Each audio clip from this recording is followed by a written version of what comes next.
Oh, the king and queen decided they would have a formal dance. Invitations were delivered, and it happened quite by chance. Through an oversight of someone's whose it was, I can't recall. Engleburt the Elephant was invited to the ball. What excitement in the jungle, what a holy hullabaloo. What a race to find a costume and to learn a step or two. You could feel the jungle shaking and I bet it's shaking yet, while Engleburt was learning how to dance the minuet.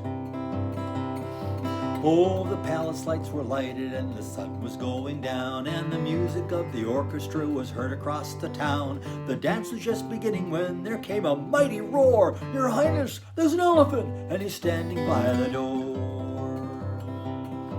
Well, the guards turned out from everywhere. They came from every place to where Engleburt was standing with a smile upon his face. He was dressed in latest fashion, on his trunk he wore a ring. He presented his invitation with the seal of the king.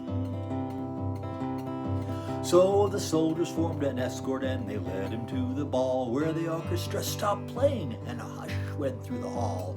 The king and queen were speechless, and I'm sure they're speechless now, for Engleburt the Elephant made a very lovely bow. Then the queen began to smile at him, the band began to play, and Engleburt was dancing in the very nicest way. The ladies were delighted at the way he turned and spun, and before the night was over, he had danced with everyone.